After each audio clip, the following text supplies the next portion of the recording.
ये एक change of season का महीना है मार्च।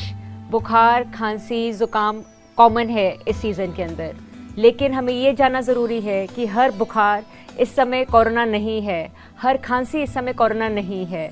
ज़ुकाम सीजनल एलर्जी के कारण होती है, सूखी खांसी पोल्यूशन के कारण भी हो सकती है और बुखार एक नॉर्मल वायरल फीवर भी हो सकता है। अगर बुखार और खांसी है तो हाँ, ये कोरोना के लक्षण हैं अगर ये इकट्ठे आए हैं। इसमें ये जानना ज़रूरी है कि आप किसी हाई रिस्क एक्सपोजर के साथ संपर्क में आए हैं। हाई रिस्क एक्सपोजर क्या है?